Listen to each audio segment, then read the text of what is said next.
Meet Dave of Delusions of Grandeur, actor, producer, and director of films like Tales of the Forgotten. He has come to assemble a team of freaks, geeks, and even worse, film nerds, to discuss films ranging from mainstream to downright crazy. There is Tammy, car enthusiast, and Dave's fiance, Dustin, reptile expert and overall horror collector, Jake, environmentalist and fine art film critic, and finally Brandon, a therapist with a love of film that can only be seen as insanity. Together under Dave's leadership, they are Inside Movies Galore. Enjoy the show.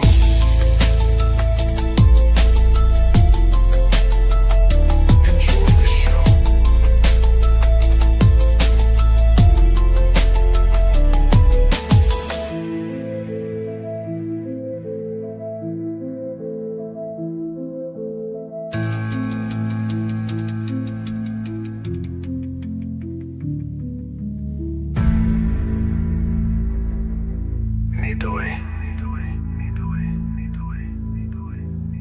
To heal. Alrighty, hello ladies and gentlemen, and welcome back to another exciting film journey here on Inside Movies Galore. I am one of your hosts, but tonight we are going to go and remember, we're in the holiday day month, so we're covering some more Christmassy type items here. And it's my fiance's choice this time around. So, Tammy, which movie did you choose to subject us to this week? Dear Satan. Nope. That's Dear Santa. But yeah, Dear Santa. Yep, Dear Santa, which is a film that was filmed in 2024. But it was directed by the Farrelly brothers. Well, technically Bobby Farrelly. But it was written by Peter Farrelly and Ricky Blitt and Danny Wynn. And it stars Jack Black, Robert Timothy Smith, Keegan Michael Key. We got Brianne Howie in here. We got Hayes MacArthur, Post Malone. We got R.J. Byrne, who was of recently. I thought he was actually part of the Rainmaker series recently. Yep, he was part of the Rainmaker series recently that Tammy and I just watched not too long ago. Complete unknown, apparently. But let's see. But let's see what IMDb says about the film before I give it back over to Tammy to do first impressions. So when a young boy mails his Christmas wish list to Santa with one crucial spelling error, a devilish Jack Black arrives to wreak havoc on the holidays. Now, this is the team that brought us Dumb and Dumber and Dumb and Dumber 2. So, I believe those are of their repertoire. Well, and we've also covered, I believe one of my picks a couple years ago, Kingpin, was from these people, and they've had a couple of good movies over the years, and some not so. They're hit or miss. Didn't they do very hit or miss? And this is my description of this movie before we go into it. It's as if you took the helper boy in Santa Claus 2 and mixed it with Drop Dead Fred. Okay. To give us a feel good a good movie, because it hits a lot of the similar beats in that, from that movie to me. But heading over to Tammy, why don't you get us started on first impressions? Ooh, Okay. Well, this is like the second time I've seen it. The first time you came across it and we watched it, and I got a kick out of it, and it kind of stuck with me. So, and I've seen my share of movies with Jack Black in it. I like him. You know, he's funny. He's a good guy. Even when he's trying to be a bad guy, he's still like a good guy. So, yep, I thought it was funny and fun, and I think it in its own ways, it still had morals in it, and it still had Christmas to it, Christmas spirit to it too. Just in a roundabout way. So, how about you, Jake? Was this your first time? It was, and to be honest, I had no idea this was a thing. I don't follow the Farrelly brothers, and I had forgotten I even had Paramount Plus. Incidentally, we're going to have to be more careful going forward with choosing streaming choices, but I just so happened I did still have her. I'm going to need to cancel soon. But anyway, I did not know this was a thing. I generally like Jack Black. He has had some painfully unfunny roles in the past, but he's also had some really good ones. And generally, you know what you're going to get more often than not with him. And here, I feel like we got what we expected. Jack Black playing the devil makes perfect sense. It works. I honestly, though, and I don't know if anyone else caught this, I felt for a lot of it, it felt like he was giving Nick Offerman vibes too. It was really weird. And it may have just been the makeup or whatever, but to me, it almost looked like a little bit of Ron Swanson mixed in with the rest of it. I am not generally a fan of the Farrelly brothers. I did like Kingpin. I did like There's Something About Mary. I did like. I feel like there was another one. And Dumb and Dumber was all right. Me, Myself, and Irene. I hated that movie with a passion. And I never even saw Shallow Hal or Stuck on You, some of their more offerings. I never even saw them. And then, of course, we had Green Book, which was a decent movie that was really 20 years too late. Which was not technically a Farrelly Brothers so much as a Peter Farrelly movie. Yeah.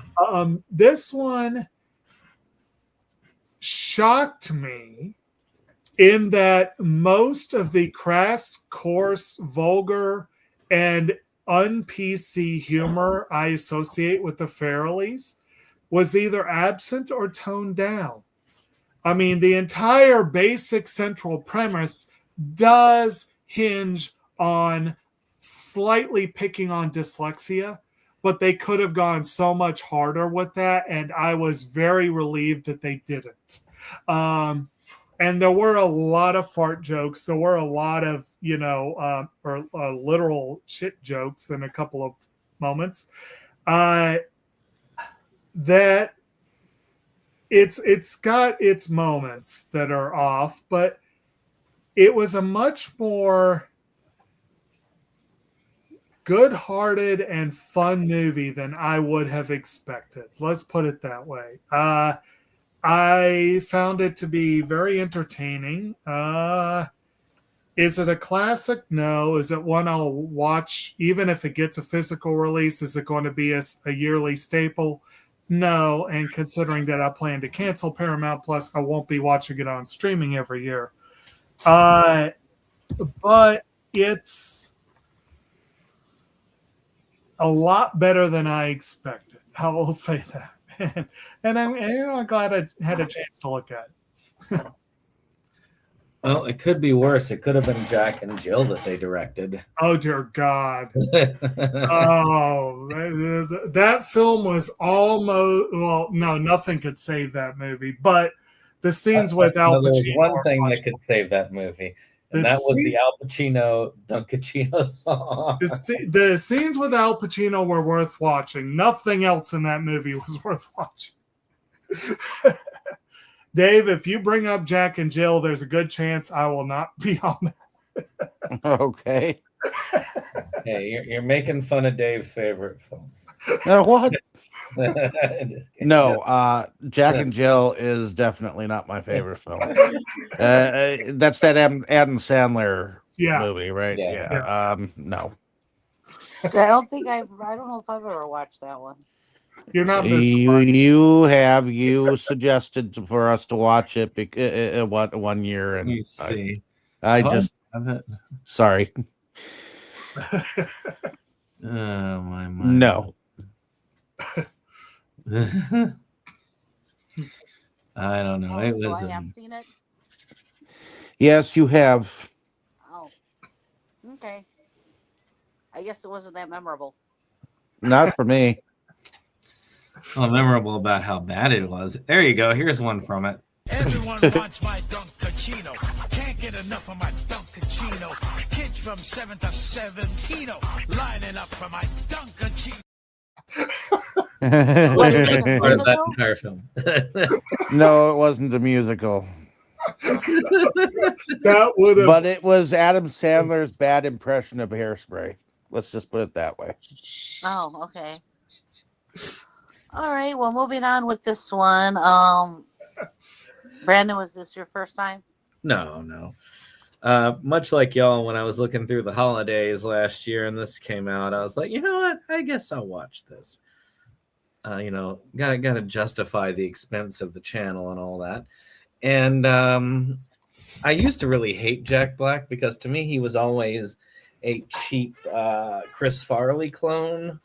But as I've gotten to look at his repertoire over the years, I find that really I would say it would have been the other way around because Jack Black had a ton more depth than Chris Farrelly when it came to his acting, at least with with their filmographies. Now, Jack Black has had much longer to be able to do that. Yeah. But even in his early career, Jack Black was showing a little more depth. I mean, shoot, was it The Holiday that Jack Black was in? He was in The Holiday, which I still need to watch my copy of that. So that one, the political one. Well, Bob Roberts was, I think, his first movie credit, or one of his first at least. So Jack Black has definitely shown that he can play a lot different roles, though he can play the Chris Farley role, and he has. Mm-hmm. I will give it to him that he has been much more as a variety person. I think the closest he's come to Chris Farley was the one role I hated the most, which was his role in Tropic Thunder. No, he also, Be Kind, Rewind, he was a little bit like that. I never saw that. I need to. A lot of his roles around the time of Chris Farley's death were very close to it. I saw. Because he was playing the loud fat guy comedy. Now, but yeah, this one I did like. I thought it was amusing. I have nothing against the Farrelly brothers stuff. I didn't mind Three Stooges. I still haven't seen that. I forgot. And some of the other stuff that they've done. They've done a couple of things that I don't like, but most directors have. I don't know of any director that has gotten 100% of my love throughout it.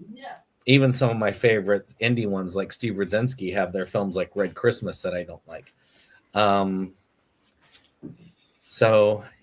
But I thought it was interesting. I like Jack Black. He does a very good performance as Satan, quotation marks. Yes. And it's a nice little holiday movie. It's got that warming message. It's got the ending that'll make you cry a little bit. It's got all the right things for the holiday. Would you say it's propaganda? Not really. I Most, think all Christmas films are propaganda. in some most ways, but as far as Christmas films go, it hits all the right notes and it does all the right things. Is it my favorite? No. It's a fun novelty. Yeah, I think so. as far as the ending goes, I did have to make the Pet Cemetery joke. No, instead is better. Yes. But Yeah, you know how it is with that. by the way, folks, there'll be spoilers. Yeah, in truth, it was a good film overall. I didn't hate it. I didn't think it was my favorite. It's not my favorite Christmas film, nor is it going to be in my it's not going to be on my rotation, on my yearly rotation. I probably wouldn't have watched it this year had it not come up for it. But it's one that I occasionally will go into and and hit. So nothing wrong with it there. And like I say, fun enough choice. So all good. Okay. How about you, David? Well, the movie came across with its trailer, and then I ended up finding a way to access it because it was locked behind Paramount Plus, which Paramount looks like it might be going on a sinking ship downwards anyways. Oh no, they're about to buy Warner Brothers. Well, they are desperately trying to attempt to buy Warner Brothers. Netflix just bought Warner Brothers, though. But it's not approved yet. It's not approved yet. And Warner Brothers is looking at because what happened recently was Paramount is desperately trying to outbid Netflix, and supposedly they've outbid them by 18 million or billion or whatever. Well, yeah, they're trying for a hostile takeover, and they're trying to make the case that we are trying to preserve, theatrical releases and all that. Which it's whatever. Paramount's one of the few companies that has managed to PO both the left and the right, because of political moves. So I don't know. They're in one controversy or another, but they own Nickelodeon, they own Star Trek, they own South Park, they own Daily Show, they own a whole bunch of stuff. So. I know, but there's a lot of controversy surrounding Paramount because of what they've done to certain left-wing faculties among their possession, if you get my drift. Right. It just goes to show kissing up to any politician doesn't do you any good. It's not just kissing up. Honestly, a lot of people are really upset about the potential trust issues going on here. Their antitrust laws are going to be violated bad. But one of the reasons why I said F you to HBO is their absolutely atrocious leadership and bad business decisions. Oh, heck yeah. And Paramount is doing the same thing HBO did. Just bad business is what they're doing. HBO leadership is a good reason why physical media is important. Yeah. And they are a good example as to why they basically make the argument as to why people like physical media. Right. Because, people like HBO make these decisions and try to permanently erase entire swaths of art so that nobody can ever see them. Mm-hmm.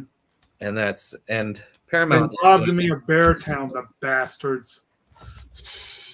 Well, and the whole thing with HBO is HBO, I believe, is part of this whole Warner Brothers They are, yes. thing. Yeah. So that's a huge reason why Paramount is desperately trying to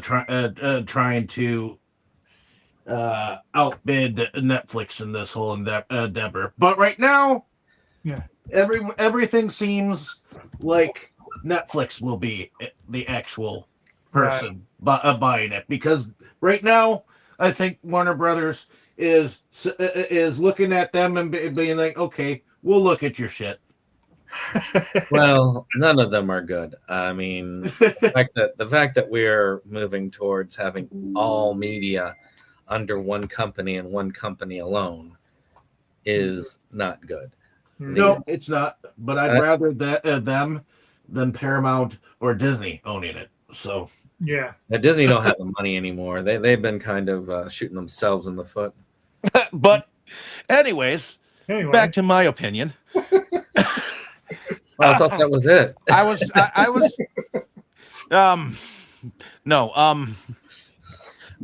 like I said before, I feel like this is as if this whole movie, the actors were okay. Jack Black, I felt has been awesome since the very beginning. See, I grew up when Jack Black was a part of Tenacious D. Yeah. I was not. Okay. Yes, I was also part of that era of seeing Chris Farrelly come into go out of existence, because I came in at that tail end when he was flitting around saying "fat guy in a little coat," Tommy Boy was one of his great and then moments. suddenly he OD'd, like literally, and it was huge, and I didn't even get a chance to see a lot of his movies until later on, so it wasn't like I could look up to the guy at all, or I mean, I saw him in Beverly Hills Ninja, but to me, I don't know. I never fully got behind Chris Farley. Yeah. I thought he was obnoxious at some points in time. I just couldn't entirely like the guy, but that's my opinion, So as far as Jack Black is concerned, I liked him as an actor from the get-go. Have I liked all of his roles? No. I thought his Gulliver's Travels one that was severely underplayed. I don't think I ever saw that. I knew of it, but it was okay. I mean, it wasn't something to go wow about, but it's at least worth the watch. Right. But Jack Black,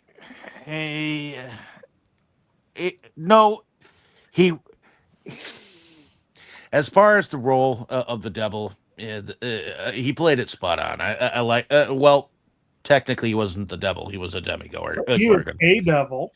He was a lower level demon, which is one of the spoilers for people. It's correct. Like, when Satan does show up, I was like, Was that Ben Stiller? By the way, yes, it was. It was an uncredited Ben Stiller. Yes.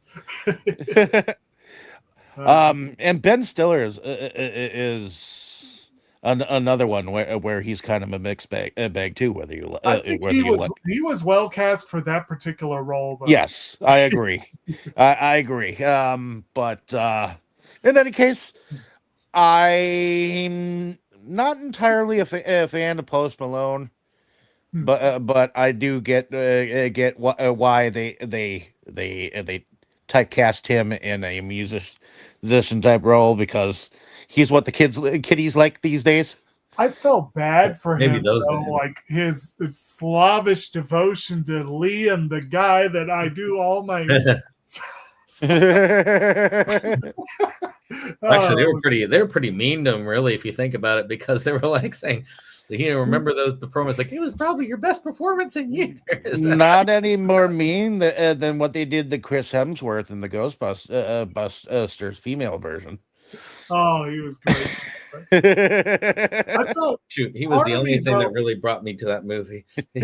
part of was- me it felt was a funny. little bit. Part of me felt just a bit cheated though, because when I saw Dwight Yoakam in concert, he talked about apparently he's friends with Post Malone, and he talked about working together with him and everything. And I'm like, Dwight is always so great in the movies. It would have been awesome if they'd found a way to work him in too. But yeah, If whatever. it wasn't for Jack Black as the Demigorgon, I kind of felt like I was watching a Wishbone episode without Wishbone. Because if you're an adult and you're watching Wishbone, no offense, but you feel like like a kid should be watching it, not you. Okay. A kid younger than you. It did feel like a Hallmark movie, a lot of it. A little bit, yeah. Like a Lifetime movie. Not Wishbone. I'm talking this Dear Santa. But here's what I think of this movie. Use it like the little boy. He reminded me of the helper that you see in the Santa Claus too.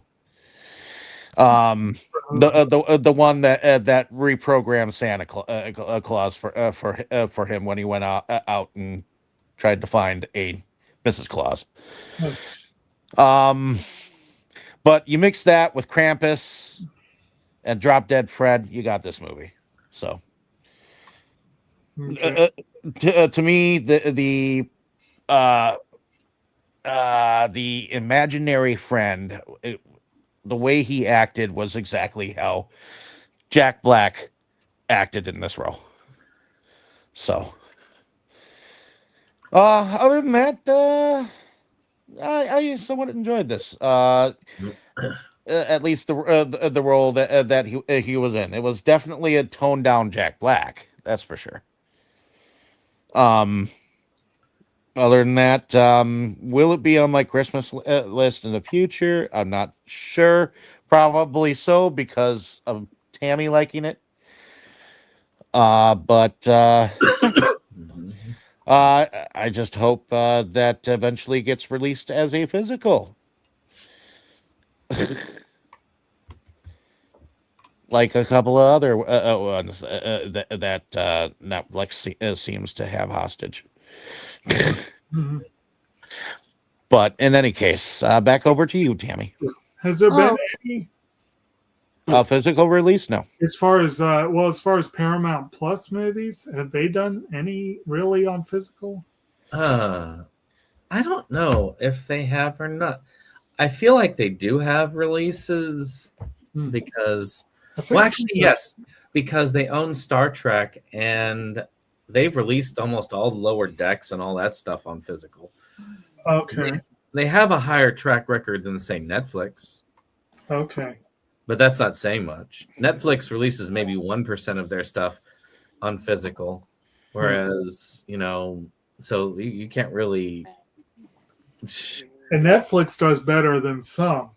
Yeah. I mean, Well, Apple and unfortunately, Netflix doesn't really do a whole lot with theatrical releases, and that's Right. one thing that I think people That's the are Paramount afraid argument. of with Netflix taking over the Warner Brothers thing is that they will not release the Warner Brothers movies into theaters for long periods of time. The Gunniverse will never see another movie in theaters. Superman 2 will be straight to Netflix and nowhere else. Hmm. Okay. So, shall we get on with this? Sure. Get on with it. So, anyways, our wonderful story here opens up with a couple decorating the house for the holidays and doing their, I guess, for them, their normal bickering. blaming each other for things. Things are missing, and it's this person's fault and that person's fault. And the young boy is hearing all this up in his room, and he decides he's going to write a letter to Santa. The Now, thing is, he's dyslexic. yes, I was getting to that. And but right at the beginning, you don't realize he is. Right. It comes out when he comes downstairs and tries to get his parents to, chill out. Hmm. And he says that he wrote a letter to Santa, and the mother is fine with it. The father thinks he's a little too old for it, and then that's when it comes up about that he has a few learning disabilities, and that he should not participate in things like this, especially being newer at school. And the father is not very good at sugarcoating things. Well, you don't have any friends and you're at a new school, you shouldn't be talking about writing to Santa because people are gonna look at you, and when he leaves the room, he tells his wife, well, he's gonna get his butt kicked, he's Kids gonna are cruel. get shoved in a locker Yeah. and things like that, Well, the father shouldn't really be disillusioning his son. To me, I feel like a kid should come to that own realization one day on his own. If he wants to believe in Santa Claus for the rest of his life, so what? But that's just right. me. It's I see both points of view. Okay, Hmm. depending on the situation and the friends, and children are so mean nowadays as it is. Yeah. It may not be wise to let other people, unless it's somebody you can trust, that you're writing to Santa at his age. Now, I admit the way the father talks about it, uh, in this again, I feel like the Farrellys could have taken it in a far different direction than they did, but they still show that the father has a less than enlightened outlook about dyslexia, because he does talk about it like it's a problem. He talks about it like this kid has issues. He's going to get picked on because he has issues, and it's like, and the mother has almost the exact opposite way of dealing with it. It's one of the reasons for the friction between the two. But it's yeah, it's and he has a point, because kids are cruel. They're mean little bastards, and they're always looking for a reason to pick on each other. But I mean, shoot, the dyslexia is one of the reasons why the teacher picks on him. that teacher was a prick. Yeah. The kid, when he gives it to him later, it's a little more than the teacher really deserved. But Eh, But I do agree that, if you want to believe for the rest of your life that Santa really exists, mhm. then why not? I mean, hey, I still think that dragons existed at one time. Yeah. So It's and it could be worse. He seems to have sort of like the wide-eyed wonder, which I guess is probably what parents usually want when they tell their children about Santa. It's not like the little girl last week who was scared shitless about the different Easter things. right. Oh God. But Yeah. but unfortunately, like I said, nowadays children are very, very cruel, and Mhm. all you have to do is have one little you look slightly different, or you act slightly different, and they will nail you on it. Mhm. It just seems like it's gotten a little bit worse over the years as far as that goes. Instead of children growing up to be more accepting of others, it seems like they've gone the opposite way. Yeah. But anyways, um, he says his name is Liam, I believe. Yep. Yep. He stands up for himself and says he does have a friend. He makes up a few little things about his friend, that his friend has cancer, and that they play football. But he didn't say they were on a team. He said they play football at recess. You know. What position? Kicker. So later we see him going off to school, and his friend is, what's his? How do you? Gibby, I believe. Yeah. Maybe. Gibby. What? Gibby. Gimme. Yes. Who Gibby. has a very unfortunate overbite. Yes. Very unfortunate. Yes. But he seems like a good kid, and he seems like the two of them, in a way, complement each other. You know, they don't care about each other's shortcomings, as far as, you know, him having the overbite and Liam having the dyslexia. It doesn't matter to them. They look out for each other and everything. And but anyways, he tells them what he told his parents about him, and he's like, "Well, how am I supposed to act like I have cancer?" He's like, "Well, you just kind of act a little sick or whatever." And we're not on a football team. He goes, "I never said we were. We just play football at recess." You know. So, yep. And he tells them, well, not yet. So they go to school, and poor Liam is totally infatuated with this girl, Amy? Emma, I believe. Emma. Emma. Yep. He is totally infatuated. And his friend coaxes him to go talk to her. And he's trying to talk to her, and he's messing up everything he's saying. It's just totally tongue-tied. And you feel so bad for him. I swear her boyfriend looks like the kind of kid that does prank videos on YouTube. Hey, yeah. Yeah, just a little bit. Yep, and then the boyfriend He probably shows up, does. and so Liam just, you know, kind of tail between the legs, goes back to his friend, and they go in class, and then, yes, the teacher calls him out because he happens to be staring at Emma. Well, what are you looking at? Her pretty hair? Well, no, I'm looking at her arms. So because you're staring at her, you're not listening to me, right? And he asks him what he was talking about, and he's got the book in his hand, but because of the dyslexia, he says the name of the book wrong. He calls it The Carol of Christmas. I think he said Carol's Christmas. Or Carol's Christmas. Yeah. And another girl in there makes fun of him, and Emma comes to his rescue about that it's not right to make fun of people that have dyslexia. So he thinks this is just the most awesome thing, though, that she, you know, came to his defense.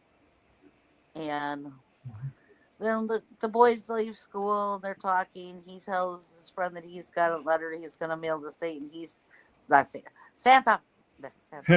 Santa. No, he planned all along to write to Satan. He just lied to everyone. Yeah.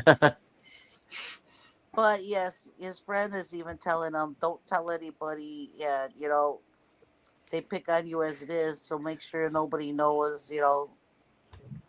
And he basically said, well, if he's not going to look bad at him, if that's what you want to do, you know. So,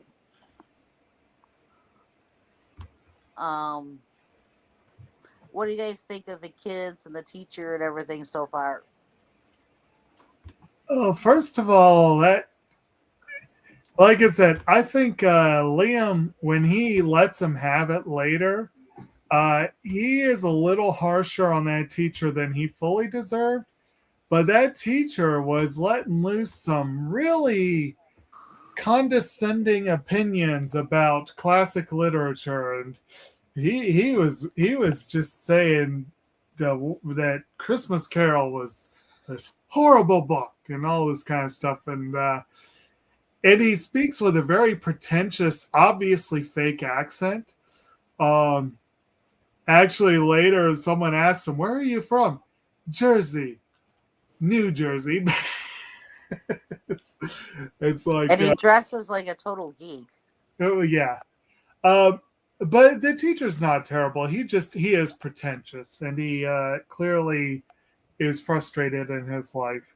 But I do want to say that the kid that plays Liam, Robert Timothy Smith, and also the kid that plays Emma, Kai Chek, they're both really good. I mean, kids are not always great actors.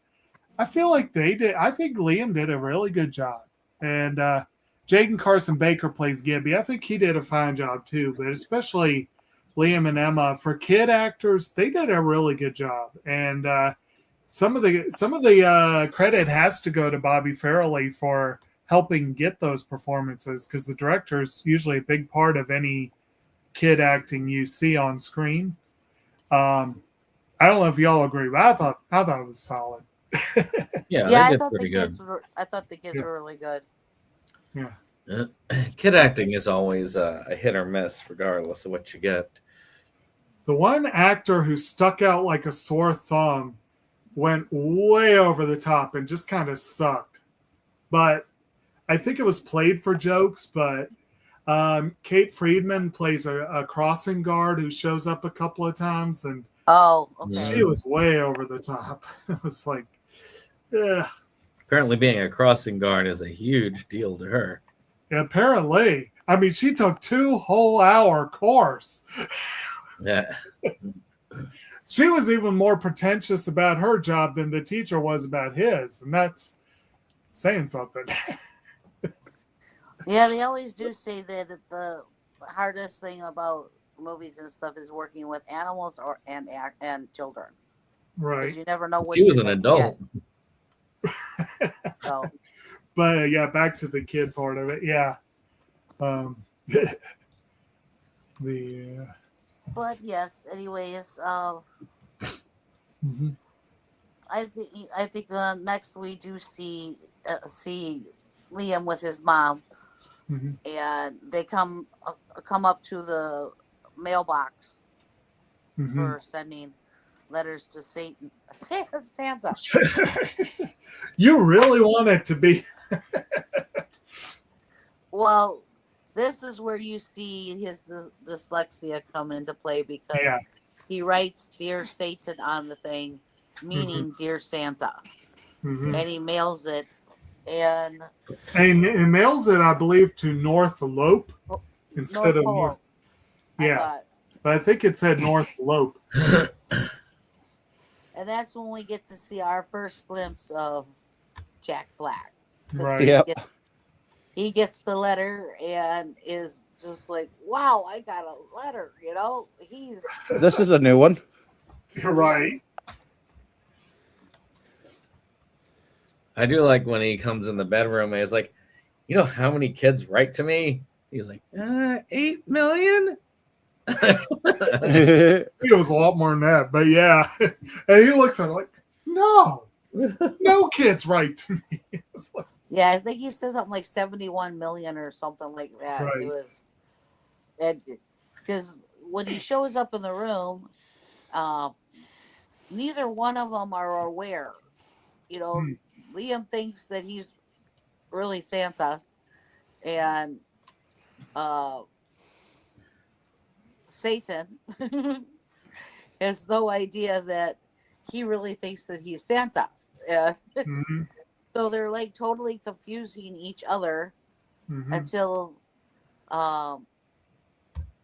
it becomes aware to Jack Black's character Satan when he re-looks at the letter again, and he asks him straight out, did he ask him if he had dyslexia, or did he ask him?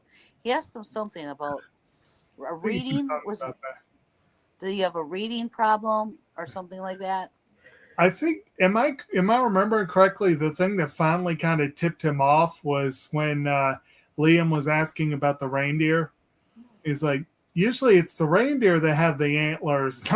But he does ask him. He takes the letter back and asks him, "Do Right. you have a problem with reading or Right. something to that effect?" And then it dawns on him when he's looking at it that he thought that he wrote to Santa. Mm-hmm. Hey, for at least the short time he does masquerade as Santa. Mm-hmm. Well, yeah. Transforms After to he Santa realizes for a that short time. he does his nice little spin. It turns into Santa, you know. Yeah. And he's like, and then he goes back and said, "Well, I only wear that one time a year. Otherwise, otherwise I look like this." Right. And Yeah. And like one of the things that Liam's like checking off all the things that don't make sense. He's like, "You are chunky," or something like that. He's like, "You are kind of chunky." And it's like, "Oh, you went there, did you?" It's like, yes. I mean, you get some of the humor right off the bat with Right. these two, because Jack Black, I just his character just like can't help himself, But yep. Then he tells him he's got 3 wishes, and he's like, "Oh, like a genie?" He goes, "No, no, no. He stole that from me." Yeah. yeah. He's basically got an answer for everything. Mm-hmm. I do like how later he comes like, "You ain't never had a friend like me." Okay, I did steal that from them. Yeah. Right. I like when he makes the cat go and play basketball and then talk. I can do all kinds of things. Mm-hmm. Because he's trying to prove to Liam that he has got magical powers. Mm-hmm. Mm. So it comes to light that he's got 3 wishes, and his first wish ends up being that he wants to have a chance with Emma. Right. And that's how the wish is that he wants to have a chance with her. So next we see him back at school, oh yeah, before school he wakes up Mom and tells Mom that Santa was in his room and everything, and of course she doesn't believe him. So he tells the father the next morning. So then now they're all concerned that he's taking the Santa thing way too far, because now he's dreaming that Santa was in his room. Mm-hmm. So well, it wasn't a dream. Not to him, but he goes to school, and this is where we have a lot more fun with Jack. Yeah, he's in with his hamster. Yep, the same size as the hamster, and it's quite funny, He even says he's going to make the hamster attack him, and he makes the hamster go rawr. It's like, And that school has some money and backing it. I mean, they had like one kid had an armadillo, all that stuff in those. I saw a hedgehog Yeah. in there. They had an interesting assortment of pets. Yeah. Yeah, I've never been in a school that was able to afford those kind of pets. I've never been in a school that actually could afford the pets, period. I never saw any pets in any of my schools either. We couldn't even afford frogs to dissect. We dissected worms. That was it. Yeah. I think we maybe some. Oh, we had the frogs to dissect, but I didn't dissect mine. But we did not have the whole class pet thing going on either. Yeah, that would, or even especially individual pets. But yeah. Oh, yeah. But anyways, Jack gets him to go and talk to Emma, and Emma's got a totally different attitude too, which is she's doing come on eyes on him, you know. She's just as Yeah. nervous about him as he is about her. Yeah, And you find out that she broke up with the other guy because he was a bit of a douche. Yeah. a bit of a douche. Which I have to admit, this is one of the movies, broad strokes, that they could have had more nuance, but they didn't. Which is, and it's a very typical Hallmark movie thing. Yeah. It's a very where the girl is with a guy who's clearly wrong for her, and you know it's clear that she and main guy are it's too obvious. Now, admittedly, they don't do a lot with the bully character. No, I mean, the first time they meet, he just like, so what you doing? And he just like stammers weakly and leaves, and the bully kid just like looking at him like, what the heck? And then the other time, he just asks what's up with you and her, and then the kid goes off on him. So, and he doesn't punch until basically after, well, our main kid lays in on him. yeah. So we only know he's a bully by vagaries. Right. Usually they at least have him, pick on him and stuff like that, but they didn't really do that. They did keep that pretty down low. Like I say, he was just out doing like prank videos for YouTube.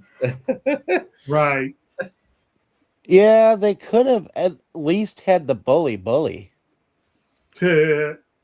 So, Well, you get the idea though that he is one, and You get the idea, but most movies aren't afraid to show the bullying.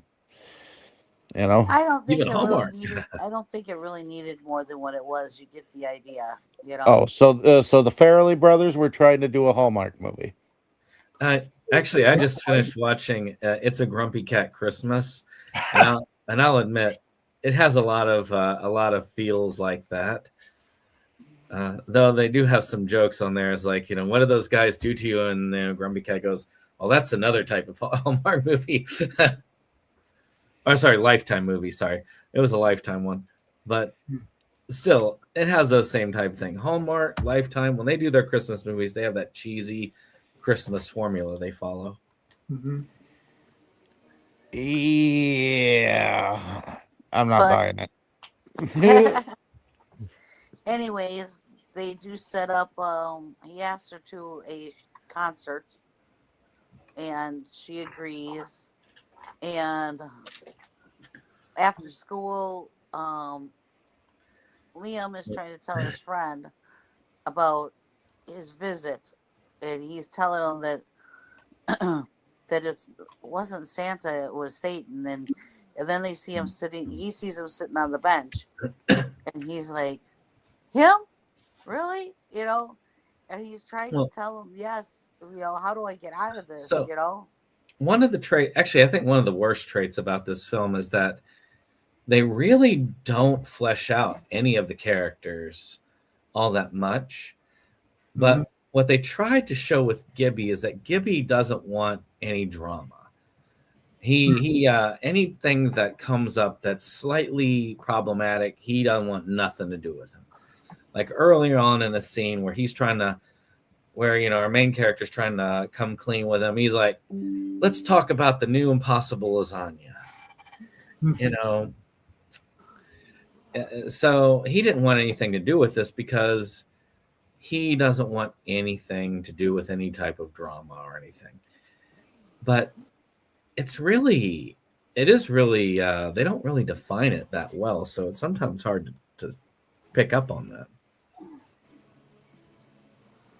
Yeah, you're right. He just tries to, go with the flow kind of thing. Doesn't want any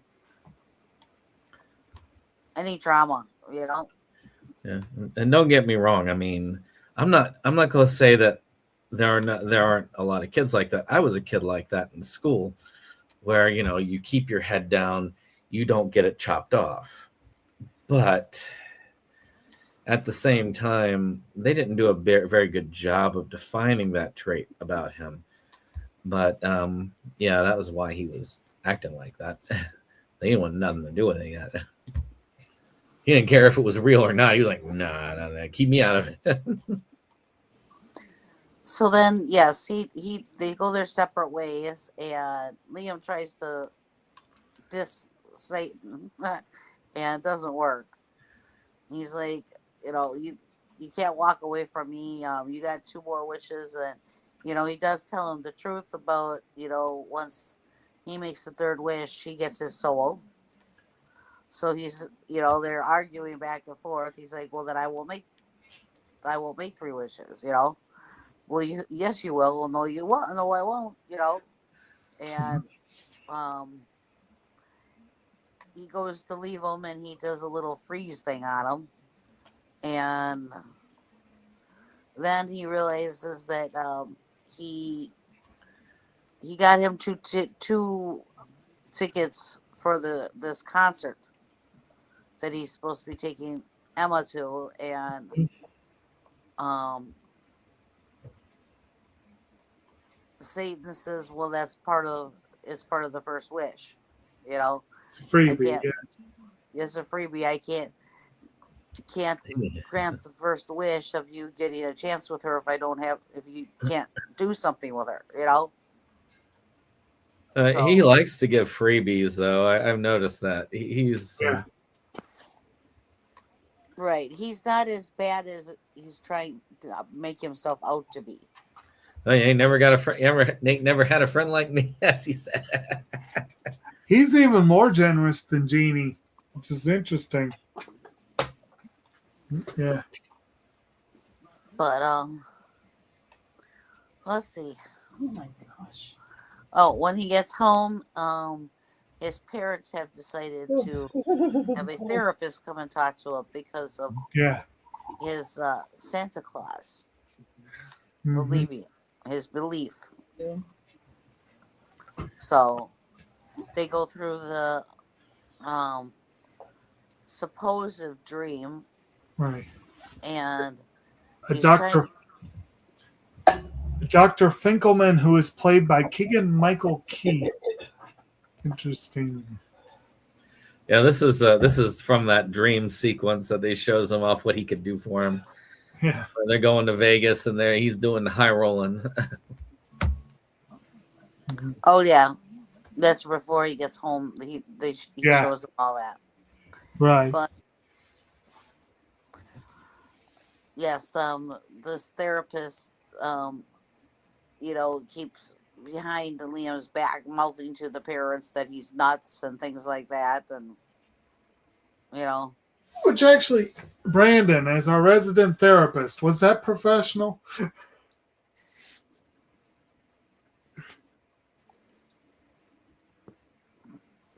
I guess we lost Brandon for the moment. I accidentally muted myself. Yeah, first off, as a therapist, you never actually eat what's in their household. That's rude. Which is why you start coughing on it. He was very presumptuous about a lot of stuff. I mean, the fact that he had him signed into a freaking overnight stay at the hospital. Right. Which, in theory, his parents could do it. They could check him in voluntarily, quotation marks, because he's not 14. But actually, I don't know how they work in that place, because I think it's California they're at there. So the laws may differ. But here, at least, in Virginia, you can't do that. And in Wisconsin, it's before 13. So, I know my mom signed me into the psych ward. Yeah, that's like I say, it's a little bit iffy with him. I don't know that guy isn't a very good therapist overall. Well, like I said, just telling the parents he's nuts. I'm like that can't be professional. Professional jargon. Yeah. Now, and Brandon, we had the whole discussion at the beginning about impressions we have of comedians. I'm going to be honest, I am not deeply impressed by Keegan-Michael Key as an actor. I think he and Peele, their show was freaking hilarious, and they worked beautifully as a team. But when you get him apart, he's kind of like for me, he's kind of like a Will Ferrell light, and not always in a good way. Well, you see, I've never actually watched Key and Peele together. Ah, But I've watched. I mean, I watched a lot of Jordan Peele. If Yeah. I were to go on what little I've seen of Key and what I've seen of Peele, Peele is the one that has the talent of the two. But I've not seen enough Mhm. of the other to really rate, or seen them together for that matter. He does have a recurring role on the current season of Only Murders, and he's a mayor in that one. I felt like this was a stronger performance, but that's not saying a great deal.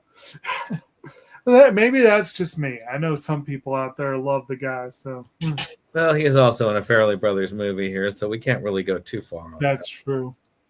But I feel like I know you're not a fan of Will Ferrell either, and I defend him as a decent actor. But when Ferrell does the "Please love me" characters, Yeah. they can be very annoying, and I feel like he often does those characters.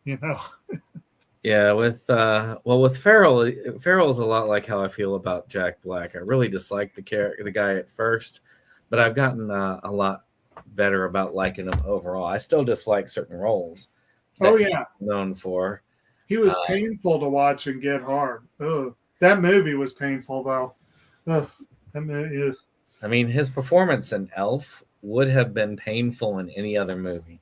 I love Elf though. But because Elf is what it is, it worked. Yeah. Mhm. Anyway, But then again, like I say, performances vary with people like Right. that. And as far as I'm pretty sure that the Farrellys probably don't even know what a mental health professional is supposed to look like and sound like, and they just threw that guy out there as this is what we think one does. It is good. which is interesting because they tend to include so many different mental health aspects in their different movies. Well, we all get exposure to what we think it is in film and TV, and most of the exposure we get is totally wrong and inappropriate. Right.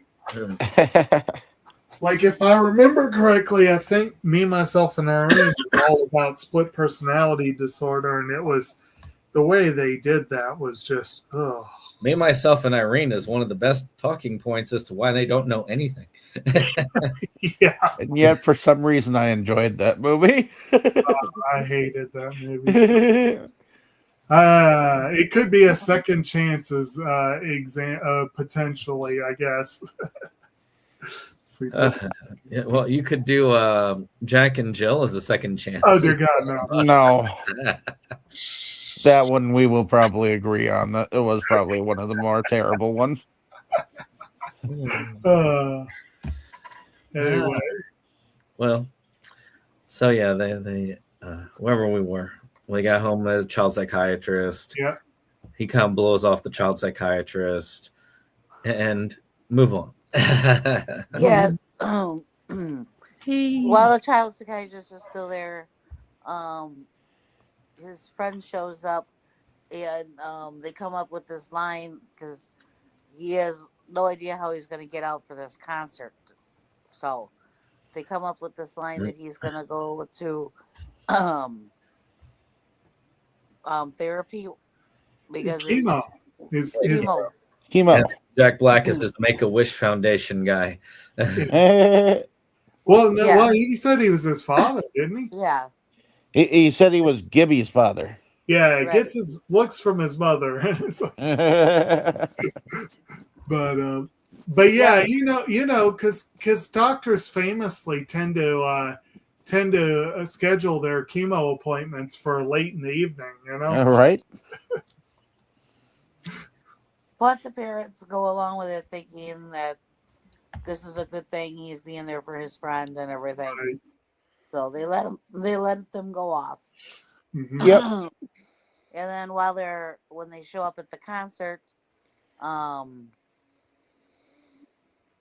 Jack Black has put like a spell on Post Malone.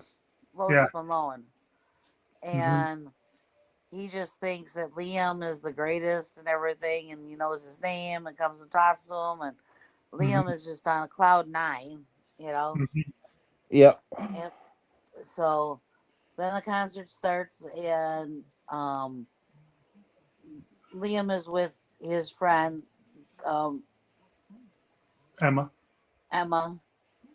Yeah, And they're like right up front. They're like front row, and Whereas, those-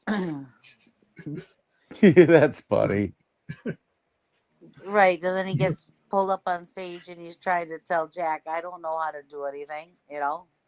Mhm. And he's like, "Just go with it." And he's up there singing and dancing, and he pulls Emma up there, and then Jack can't resist. And he's out there dancing away, and Mhm.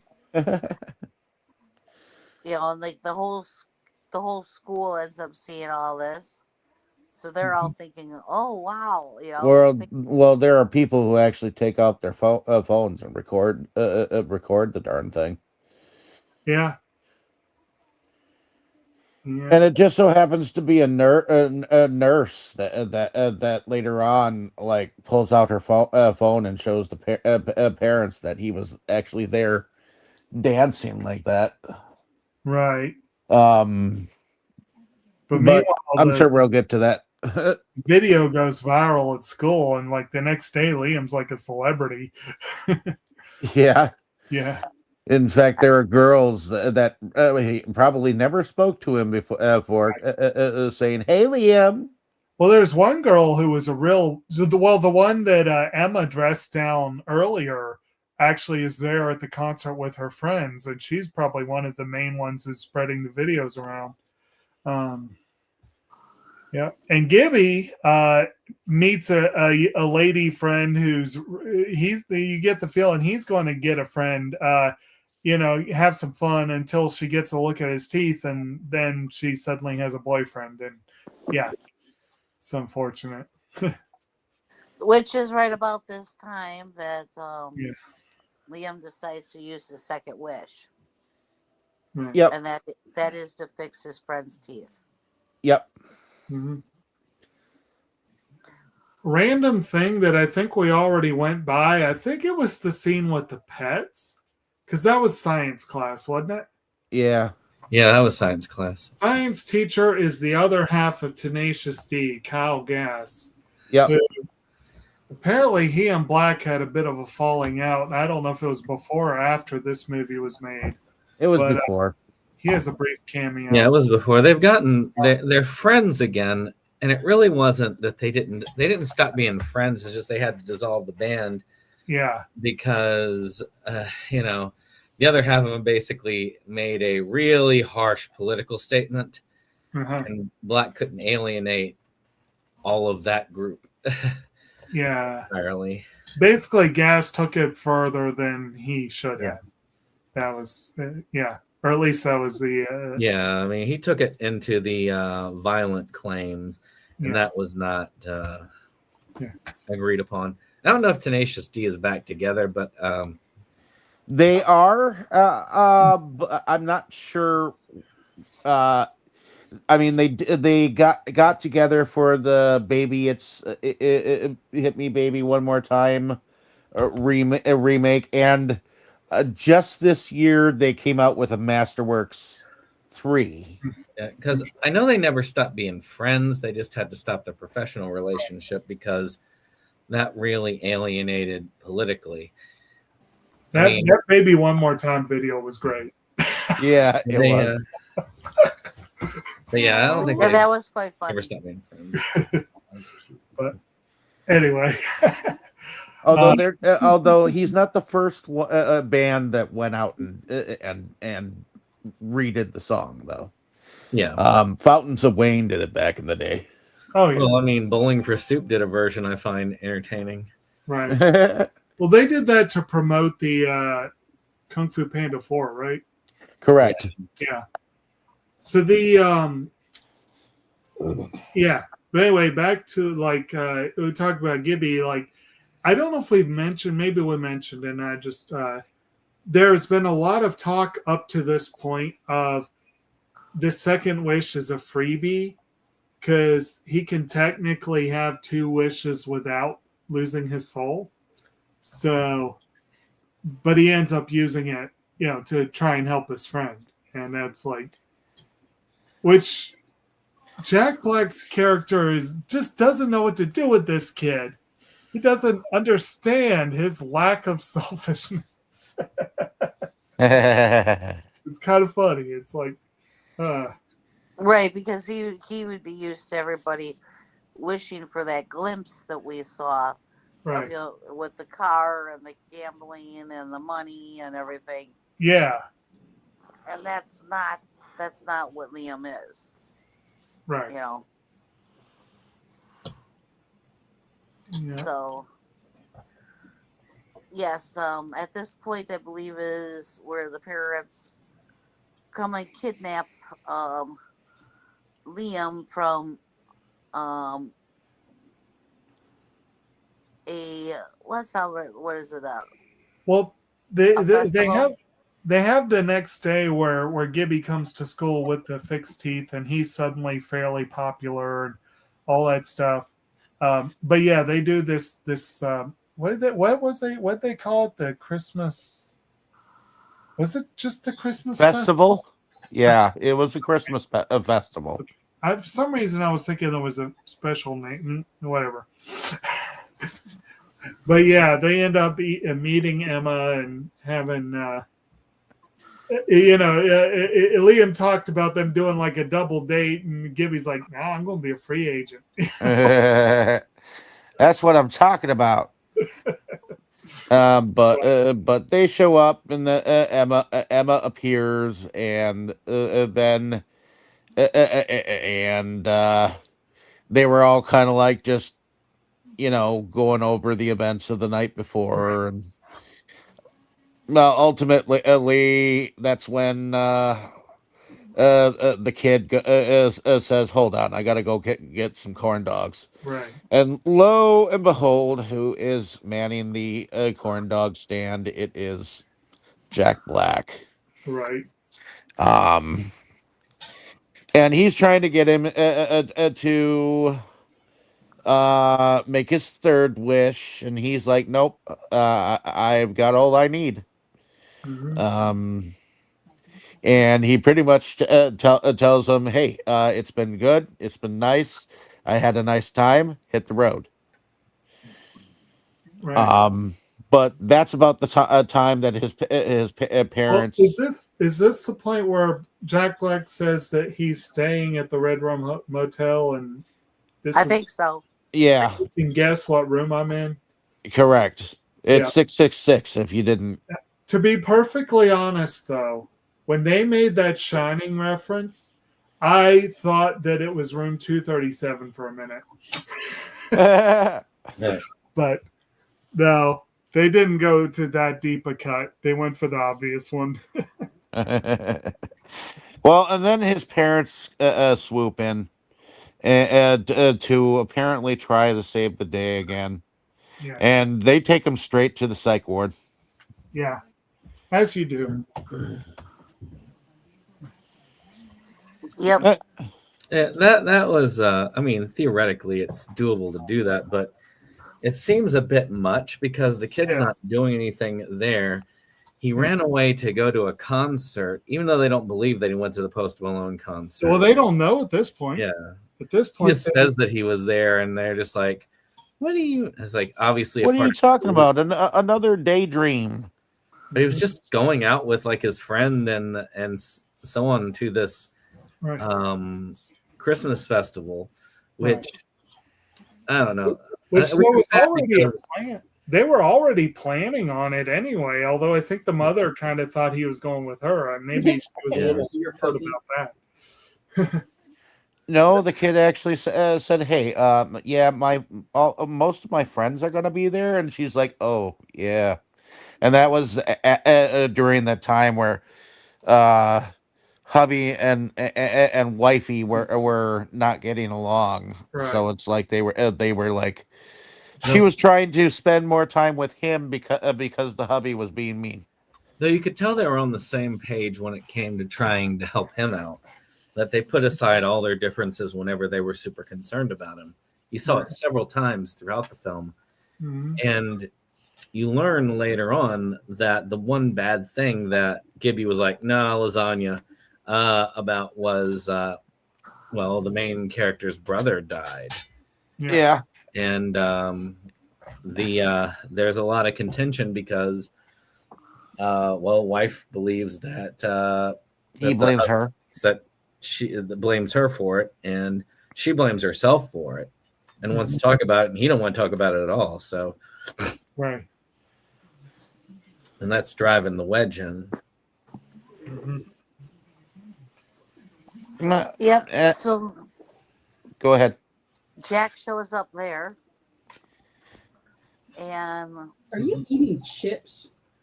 he's trying. He's still trying to get him to make that wish. Mm-hmm. I can get you out of here. I can make all this go away if you make that wish, And he still won't make it, But he ends up going home and basically, Oh, well, while he's there, he shows them on the screen. He shows Gibby and Emma together. yeah. Well, a part of it is that he shows them together, and it makes it look like Gibby is kind of hitting on her. Right. But the reason why they let him out of there is because one of the nurses says, "That's that kid that was up dancing with Post Malone," and shows video from the concert, and they're like, "Oh my God, he was telling the truth." And then they go home, and Kid, well, he goes off and slams his door, and then hubby and wifey are sitting there together like, well, if that was true, maybe Satan was true too. Yeah. They're starting to get along. They're starting to, but then Liam's mother is like, maybe he's telling the truth. And then the father puts his foot down. He's like, no, I can't believe that. It's like, and finally he ends up going off in a huff. It's like something like, I'm going to go sleep on my couch. Because at that point, it pretty much is. It's like, yeah. Well, and Kid, he ends up going off to go see Satan one last time, at least that which he thought was Satan. Mm-hmm. And he goes and goes and makes his third wish. Mm-hmm. And his third wish just so happens to be so that his parents don't get a divorce, and that they stay together, and well, he wishes that they won't get a divorce, and this is where the devil here actually does him a solid and says, they could stay together forever in misery. Are you sure that's what you want? Like, he actually coaches him into making a good wish. Yeah.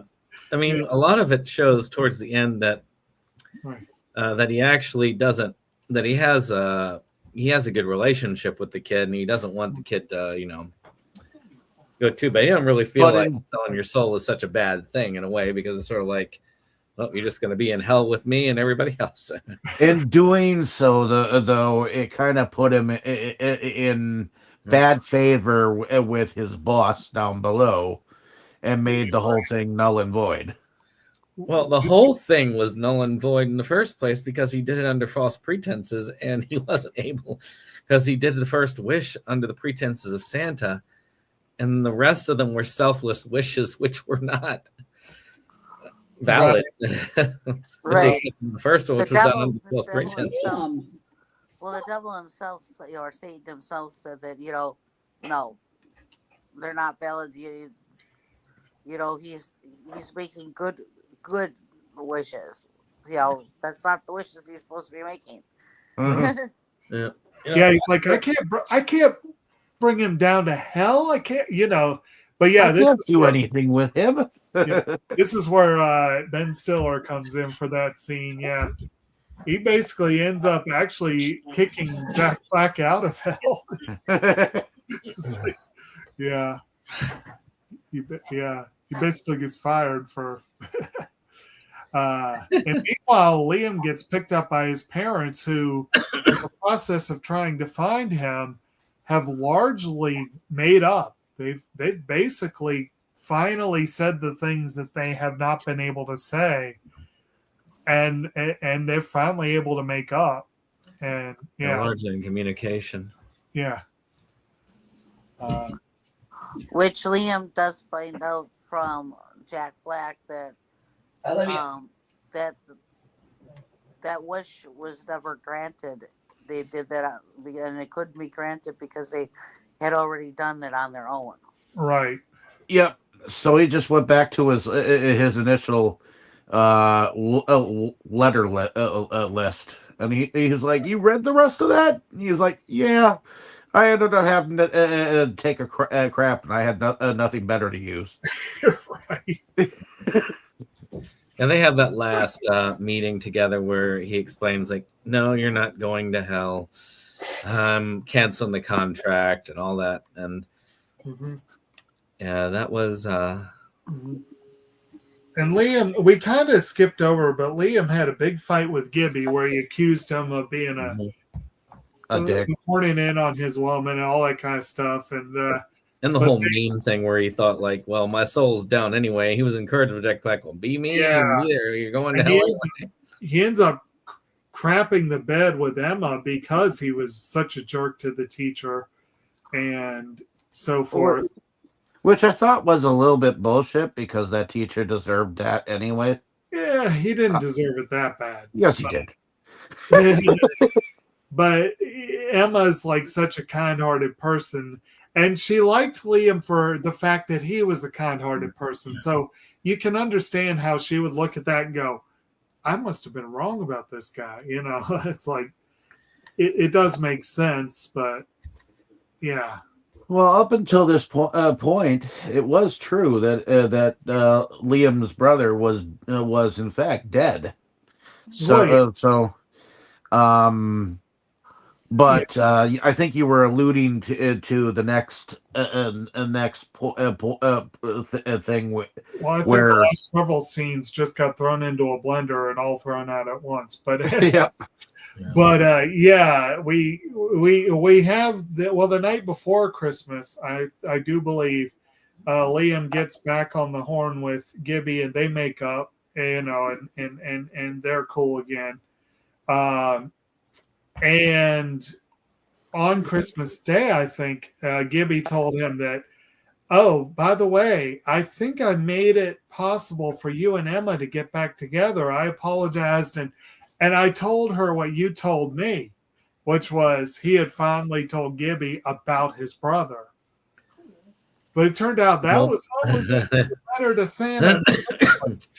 Yeah, that was the thing they ended on, where he's like, oh boy, because you have to explain that his brother was brought back from the dead. Yeah. And I do like that they found the tree topper as actually Jack Black at the top of the tree. Yeah, that was cool. Yeah, I must have missed that part. But yeah. But that's where I said I had to make the Pet Cemetery joke. Yeah. Although there was a joke that I really did like, which every time someone takes a crap, a demon gets. Well, I think what he said was every time a grown man sharts himself, a demon gets his horns. Yeah, yep. Yes. I love that. The line. And I told David there must be a lot of demons that got horns. The line that I had to write down that I enjoyed was, I think Liam was the one at one point who told Jack Black that he was insane, and he's like, I prefer sanity adjacent. Yeah. I like that one. And when he talked about his fatness, he is like, okay, you went there. Yeah. Well, I mean, it's actually kind of funny because I watched Christmas Chronicles not long after, which, of course, the Santa and Christmas Chronicles is not like fat at all. And they keep saying, it's like, shouldn't you be like, look, just because I eat cookies every year doesn't mean I don't do a lot of Pilates and stuff afterwards to make up for it. Right.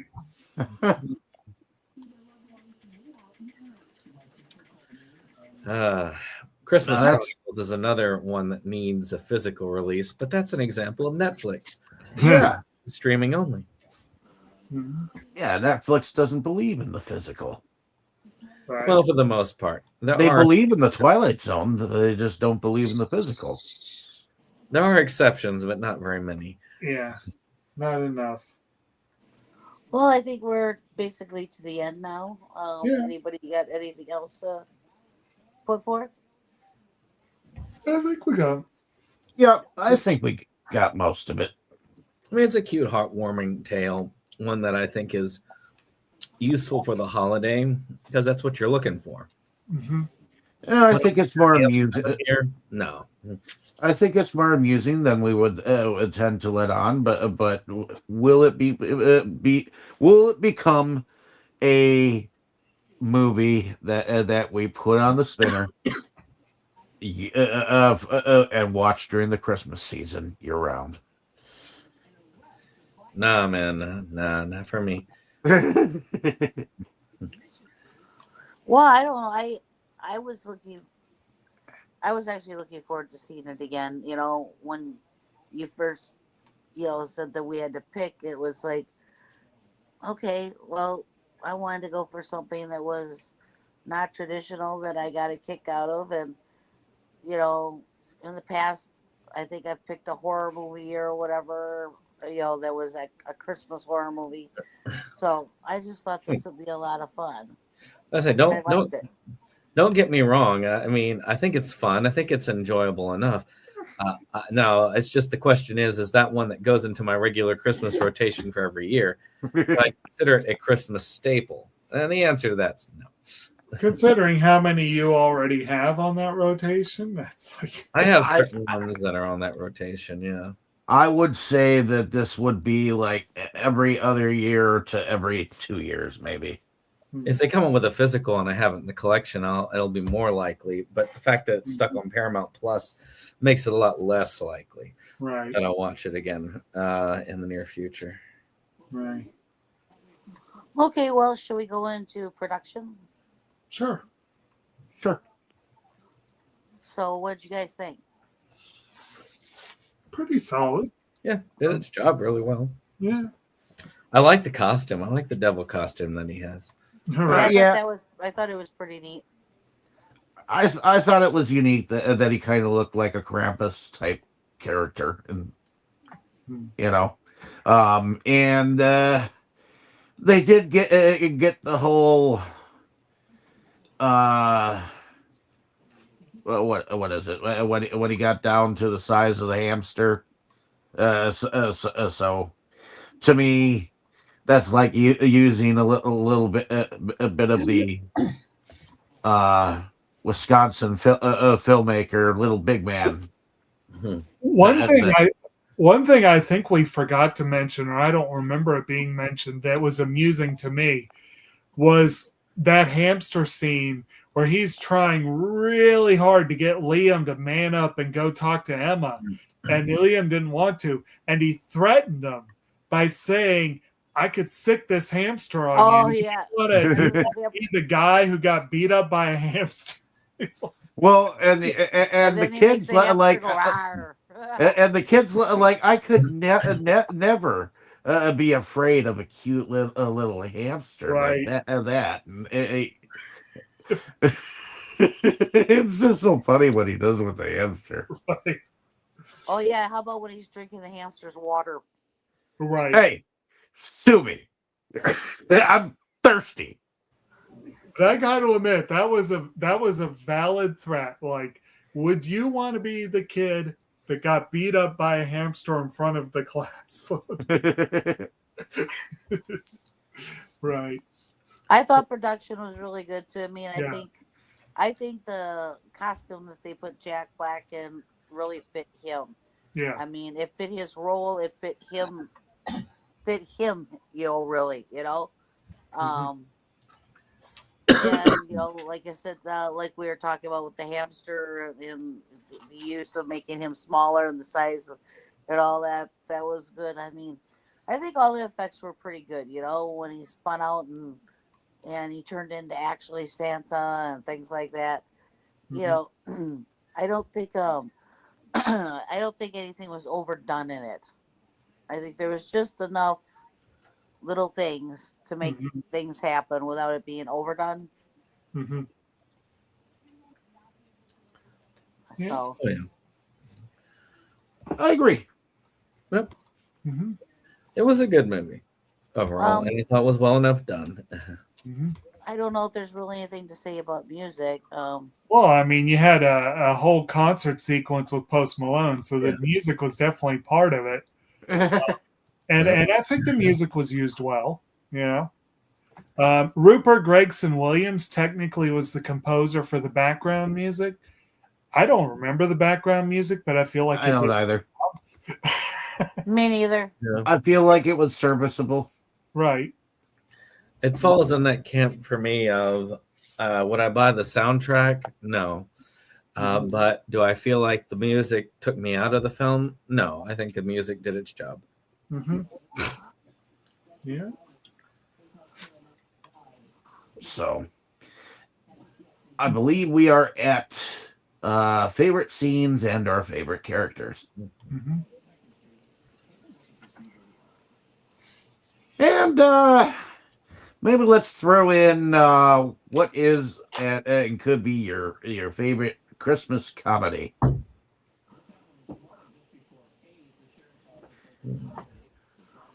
Okay, Brandon, you want to go first? Well, favorite scene. I actually like the whole Post Malone scene, and I love the follow-up where he's like, I don't remember any of this stuff that happened. They're like, man, this was your best concert ever in a long time. So I did like that whole thing. As far as favorite Christmas comedy, if I got to go with one off the top of my head, that Harold and Kumar Christmas is up there. I'm sure there's others, but off the top of my head, that's the first one that came out to my I'm mind. a little surprised you didn't go with National Lampoon. Isn't that like your go-to? Oh yeah, I don't know why I was thinking comedies, but yeah, that one's up there. There's a lot of good ones. I mean, that one, Ernest. Right. There's just so many classics. Right. For the year. I mean, I know one thing that we're doing. Matter of fact, Wednesday we're going to see the film at the theater, and we're going to get to see a interview with Chevy Chase right afterwards with him live on stage. So, Oh, cool. cool. That sounds like fun. Yeah. We had what's his name here?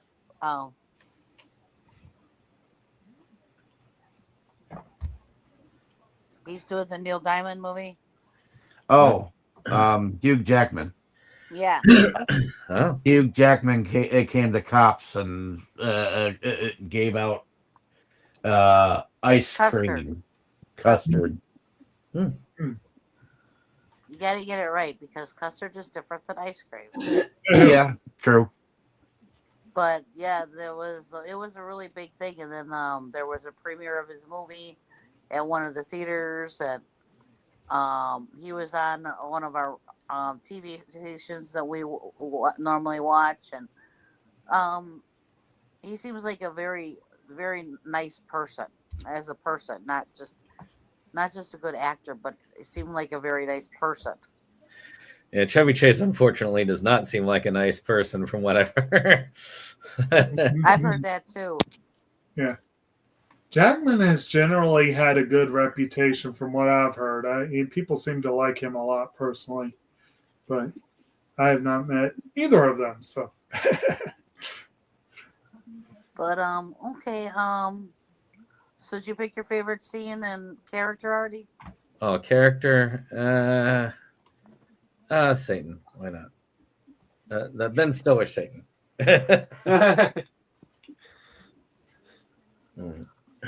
Okay. How about you, Chat. How about you, Jake? Okay. I will say I'm probably going to have to go with quote unquote Satan. Jack Black's character is probably my favorite here. I did enjoy Ben Stiller as the actual Satan. And again, I want to say Liam and Emma were both really cool kids, and I did like them as characters. But overall, I feel like this really is more or less Liam and Satan's movie. Like they're really the main ones, and everyone else is kind of background. So for the most part, I favorite scene.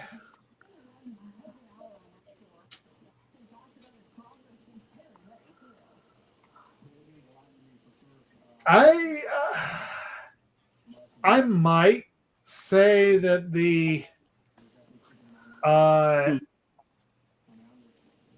it might be the scene. It might be the scene between Jack Black and the actual Satan. I think that was pretty fun. I don't know that I have a scene that jumps out as my favorite, but I've mentioned a couple of the moments I enjoyed. Jack Black threatening him with the hamster, and when he said he preferred Sandy adjacent. Like there were moments I really enjoyed, but scene might be the scene with the actual devil. That was interesting, and Ben Stiller just really was good for that part. Other than that, as far as favorite comedy,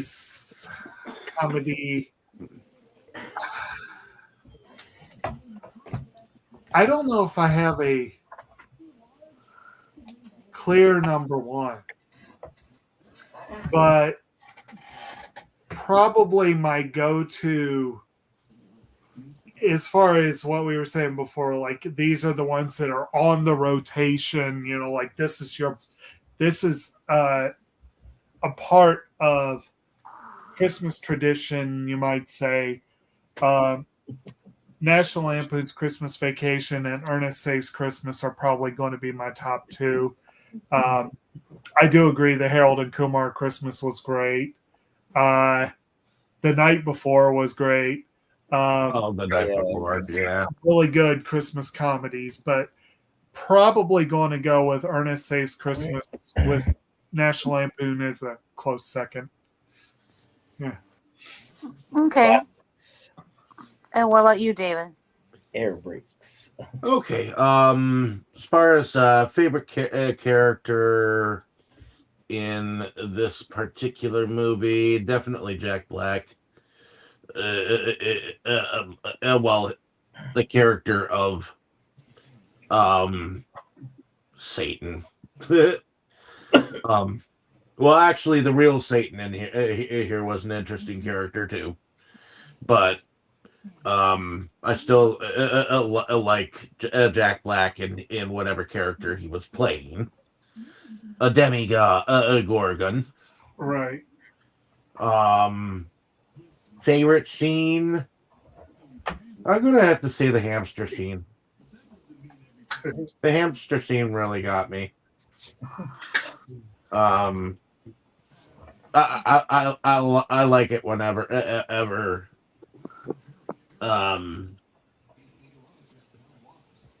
I like a lot of movies that have to do with giant people and little people.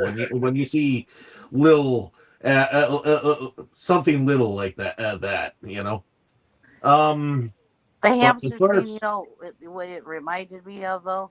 What? I just watched Clumps, part 2. Obsessed with that toy. And in that one, the hamster gets big. Yeah. So when he was down there, when he was the size of the hamster, I immediately thought the other way because I just watched that one. The Nutty Professor, too. And if you think about it, there was a hamster, I believe, in Doctor Dolittle as well. That I'm somewhat reminded of. But in any case, as far as a Christmas comedy goes, I'm gonna have to go with Home Alone. I like Home Alone, even though I didn't get to see it when I was a kid. I was Yeah, able. I guess that's a comedy. Yeah, Harry It's a Christmas is dead. comedy. I didn't even think about that. Yeah. Marv is dead. Yeah. See, it almost is more of an action comedy than but yeah. It's a Christmas comedy, but there's another one that kind of remind. I do like The Night Before, Yeah. which is a good mentionable, but there's another one that was kind of similar to Home Alone that came out not too long ago. That had a couple of kids. And I can't think of the name of it right off hand, but I liked it. I can't exactly say National Lampoon's, but and A Christmas Story is classic, but I get sick of it being like played 24/7. Put your eye out, Dave. Watch out for Black Eye Bart. 8-Bit Christmas was a good one that was recent, not too long ago. Okay, is That one. that it, David? Yep, that's pretty much it. So my favorite character was Jack Black's character. My favorite scene is when he first shows up, and him and Liam are going back and forth, and they're not totally getting that Liam was expecting Santa and thinks that he's Santa, and the things that they're saying back and forth. It's funny because they both have no clue at that moment, that he's supposed to be actually Santa, As far as Christmas comedies, I could go for any of the ones that you guys all mentioned. I guess the one that usually comes to my mind first is the National Lampoons. So, I do agree with David, though. I get a little sick of the 24-hour Christmas story thing. Just because, well, I don't know. I really wasn't around it that much till I got around his family. Yeah, my His family plays it. well, back No when matter whose house you go to, it's playing. yeah, I know. And when my grandmother was alive, my cousins would have it on, and they would specifically be glued to the TV for the whole entire 24-hour marathon, and they'd turn over and tell me, "Oh, I see something different every time I watch it." Right, and then we go to your Aunt Wanda's, and It's they just so playing it great. there. And then we go to your parents, and they're playing it there. It's like, oh my! You'll shoot your eye out, kid. I'll shoot your eye out. So I guess that about must wraps be it up. Italian. Unless Go anybody on else- upstairs and put that bunny costume on. Your aunt. Sorry, but I know that film by heart. It's like Yeah. it unfortunately, my family has kind of like overplayed it for me. So I know more about that film than I want to know, or want to admit that I know. Yeah. And I did not know it that well until I met David's family. I honestly did not. I think I had watched it maybe a couple of times before my arms won't go down. before getting with them. So, but anyways, unless anybody else has got anything to add, I think we can wrap this up. Yep. Did Anyone have any announcements before? No. I Have figured- anything streaming that you want people to pay attention to? We got more snow coming. Yeah, probably. I mean, we did a long stream about Criterion stuff on the channel. Did a huge Criterion pickup video. Yeah, go ahead and check that out. I'm sure that's a lot.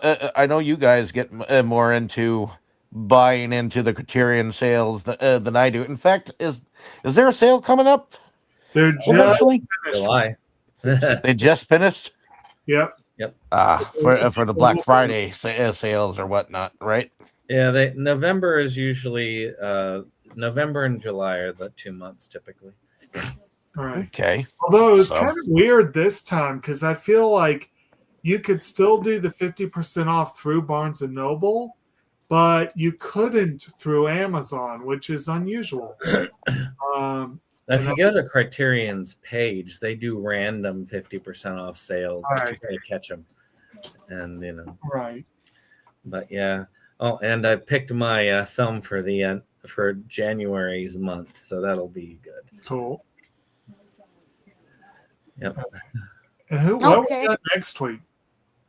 Well, Next I know. Let's Jake's see. pick. Jake's pick. Well, what was Jake's pick? LA Confidential. Oh, okay. Yeah. A 'Cause very it's- Christmas movie. Indeed. more of a noir, but yeah. Well, it takes place on Christmas Eve, if I remember correctly, or at least part of it does. Yes. So, I gotta grab that one too. Yeah. but so does well, and there are various films that are out there that take place around Christmas time and whatnot that maybe at another given point in time we can discuss that aspect of things. But in any case, I think it was the past week or so that Macaulay Culkin recorded some controversy by saying point blank, Die Hard is not a Christmas movie. that is very much a Christmas movie. I mean, the whole entire thing was done on Christmas Eve. Right. And there are Christmas messages all throughout the darn thing. So it not. But and then of course there's always Rambo. That there's all kinds of various like Christmas items in the background.